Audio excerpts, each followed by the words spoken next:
Donc salut tout le monde. C'est donc un petit bug.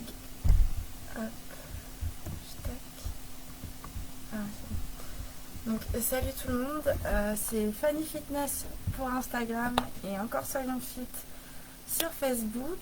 Donc je me permets de faire un live aujourd'hui parce que donc, je voulais lancer un challenge pompe à partir du 1er septembre, sauf que les choses se sont faites autrement, par manque de temps, parce que pendant les vacances j'avais plus envie de me reposer aussi, donc je n'ai rien préparé, enfin si j'avais commencé, mais je n'ai pas terminé. Bref, raison de ce live, donc des pompes, donc pourquoi il faut les faire, enfin je vais vous donner des raisons qui selon moi sont les bonnes. Donc je me suis fait mes cours, je vais aller faire quelques recherches parce que forcément j'ai pas envie de faire ça n'importe comment, mais je vais vous expliquer pourquoi je lance ce challenge pompe, pourquoi je veux vous proposer de faire des pompes, sachant qu'il y a plusieurs manières de le faire, qu'il y a plusieurs variantes. Donc forcément, moi je vais vous montrer les variantes que je sais faire, que je peux proposer, et les variantes que je ne sais pas faire, je ne les montrerai pas. C'est aussi simple que ça. Donc j'ai préparé ma petite fiche parce que j'ai besoin de mon anti-sèche et que c'est mieux. Et puis oui, les notes, ça me permet de ne pas m'éparpiller non plus. Donc, alors, déjà faire des pompes sur ma note, c'est marqué, mais c'est assez normal. Ça nous permet de brûler des calories. De toute façon, quoi que vous fassiez, vous brûlez des calories si vous avez une bonne nutrition à côté. Hein, c'est la base. On marche, hop, on brûle des calories, on court, on brûle des calories, on fait du sport, on brûle des calories. Et faire des pompes, ça brûle des calories aussi. C'est magique, non?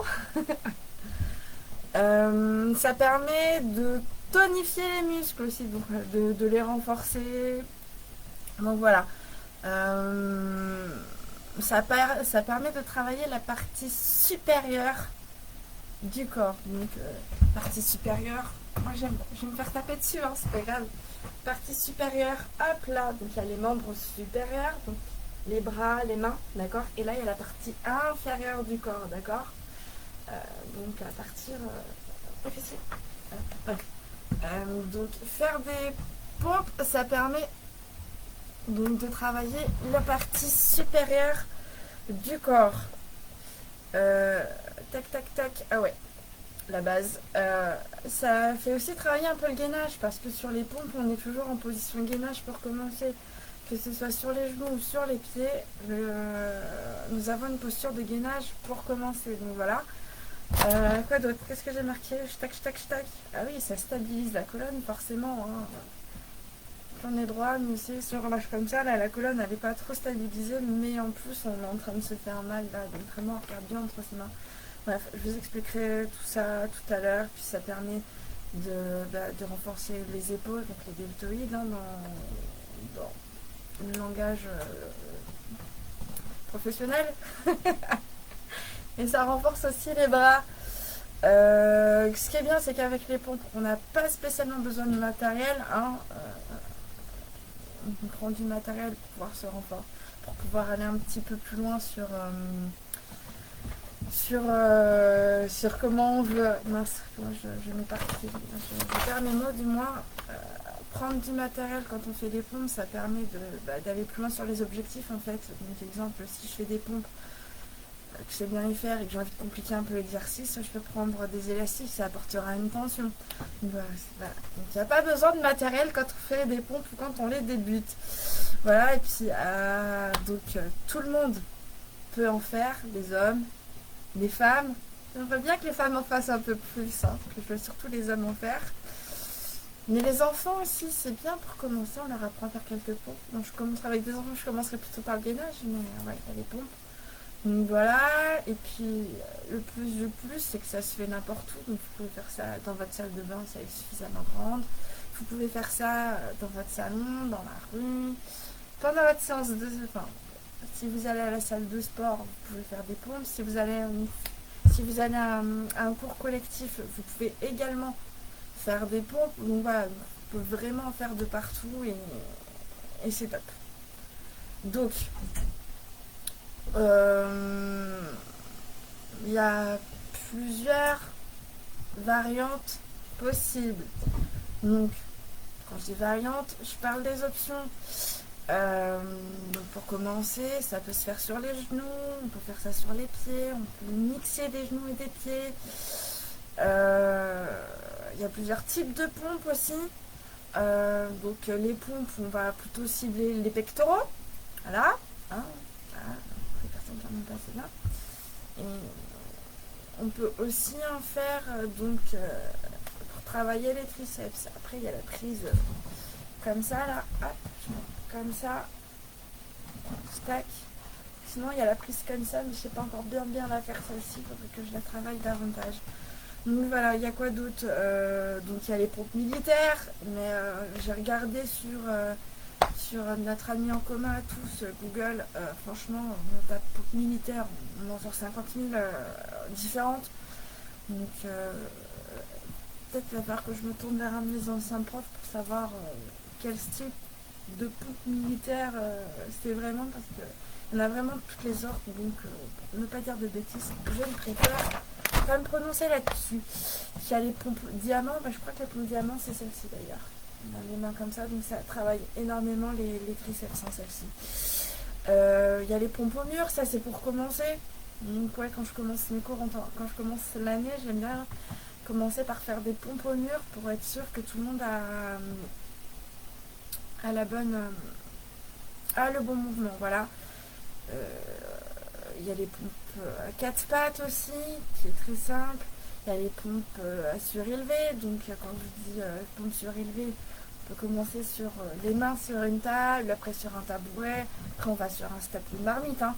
Et après on finit au sol, et après il y a les pompes inclinées. Donc là en fait c'est les pieds qui montent en hauteur. Donc pour commencer, ouais, forcément c'est au sol. Après on les met sur un step ou une marmite, sur un canapé, sur un tabouret, sur une table, enfin voilà quoi. Et puis après on les fait au mur. Ça j'aimerais bien savoir le faire. Il y a les pompes claquées, donc là il y a beaucoup d'à-coups. Il y a les pompes bossues. Alors celle-ci non plus je sais pas lesquelles il y en a trop. Il y a les pompes sur une main. Donc je vois très peu de personnes en faire, mais c'est impressionnant, c'est hyper compliqué aussi. Après il faut la bonne posture et tout le monde, d'accord. Et comme je le disais tout à l'heure, après pour pouvoir travailler un petit peu plus intensément, pour pouvoir renforcer la force, hein, vous pouvez sortir le matériel, donc les élastiques. Il y a la perte de muscu, pourquoi je sais pas.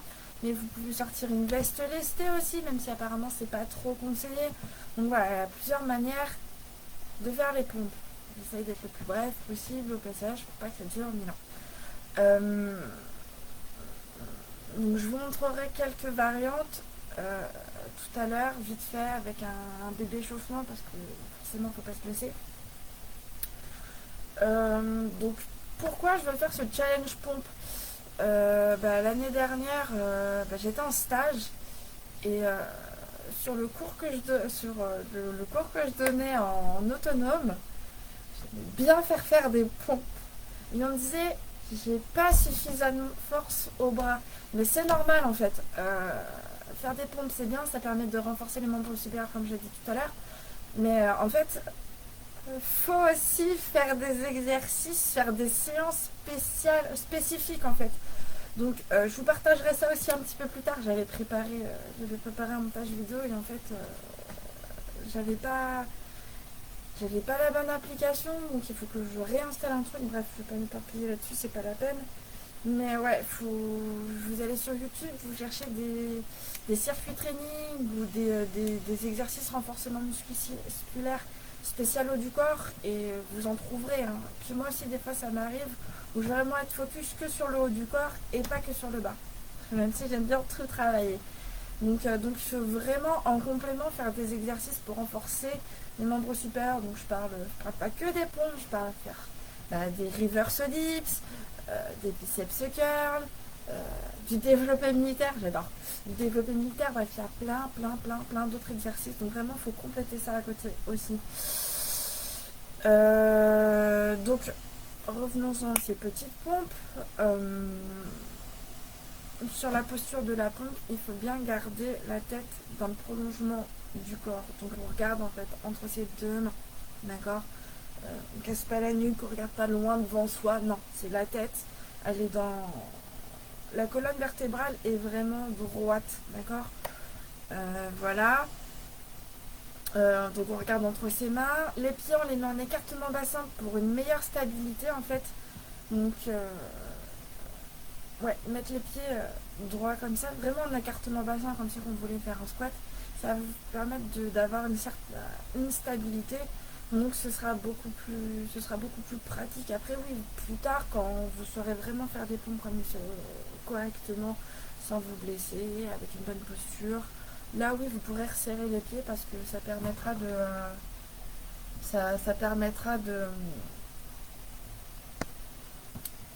travailler un peu sur l'instabilité en fait, de plus d'équilibre. Donc mais vraiment pour commencer les pompes, faites-les vraiment écartement bassin, c'est ce qui est le plus simple à faire. Et tac tac tac tac tac. Ah ouais, et le meilleur pour la fin, ça je le vois beaucoup, je le vois énormément. Quand on fait une pompe, on ne s'aide pas des lombaires, on ne s'aide pas du dos pour pouvoir remonter, non, c'est vraiment à la force des bras qu'on doit travailler. C'est pour ça que très souvent je le dis, et quand je faisais des lives aussi, vidéo pendant le confinement, que ce soit les pompes ou que ce soit du gainage, hein, sur les genoux, on commence sur les genoux, comme ça vous apprenez bien à pousser sur les mains, d'accord. Donc voilà, je tape 11 039, ouais, j'essaie de faire vite pourtant. Donc ce que je vais faire, c'est que je vais vous montrer vite fait, j'espère juste que ça se verra, les trois options les plus courantes. Donc je bougerai un petit peu plus sur le truc après. Donc déjà pour commencer, on s'échauffe, c'est la base de tout, d'accord. Donc si vous voulez vous échauffer avec moi, vous êtes... Alors, je ne vais pas dire que vous n'êtes pas obligé de le faire, c'est pas vrai. Si vous n'avez pas fait d'entraînement juste avant, enfin si vous n'êtes pas entraîné juste avant, échauffez-vous, d'accord.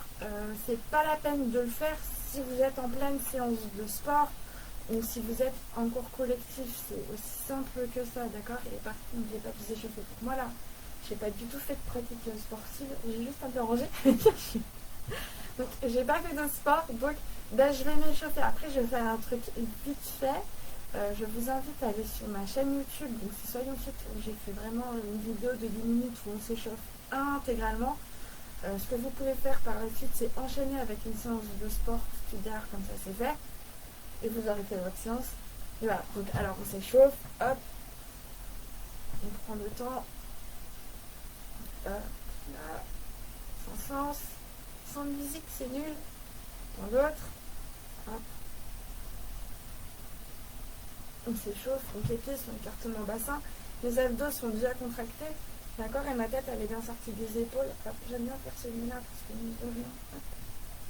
Là on est en train de faire du butterfly, si vous remarquez bien, mes coudes sont vraiment à la hauteur de mes épaules. Hein. C'est mieux. Hop.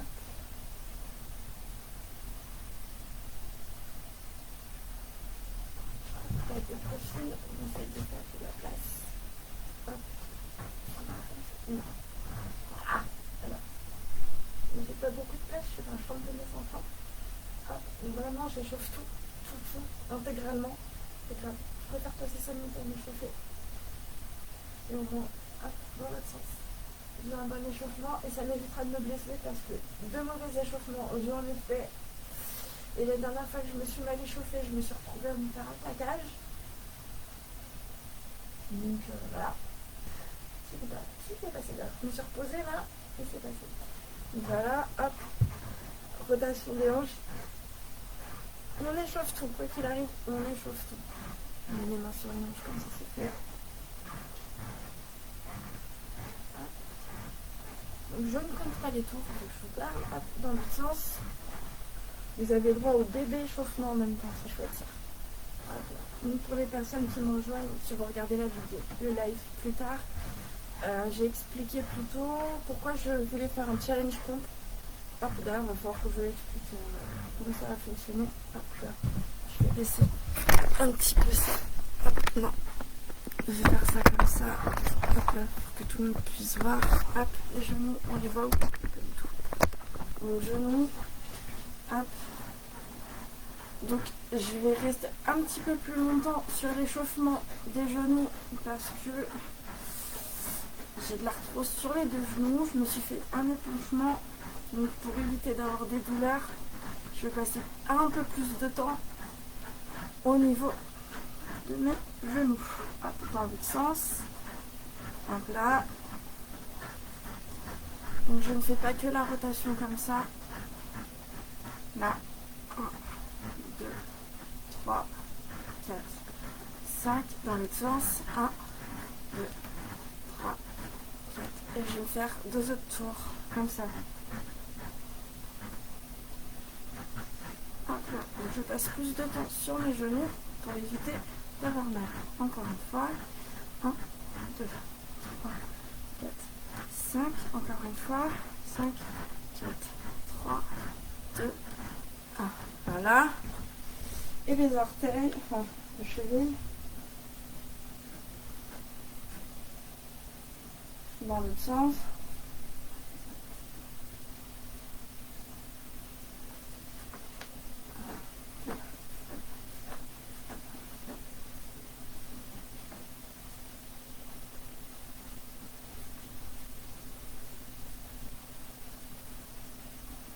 Voilà, et on n'oublie pas les poignets que j'aurais dû faire en premier.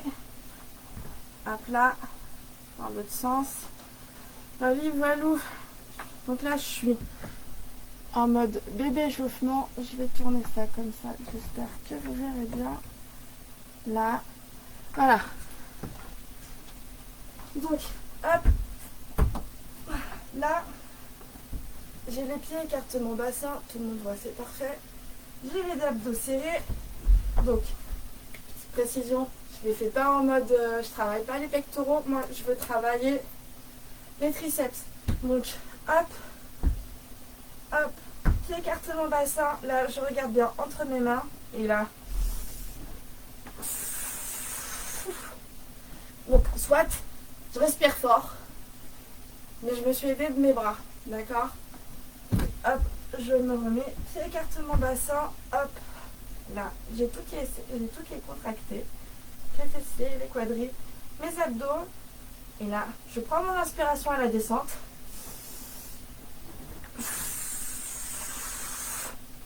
et j'expire à la montée. Donc voilà, la pompe à la base, je la veux comme ça, d'accord?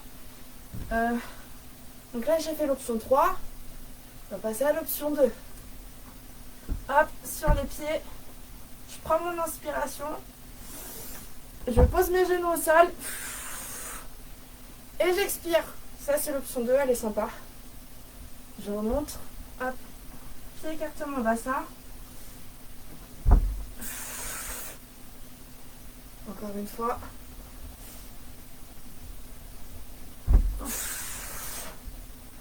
Voilà. Et là, la dernière option, sur les genoux.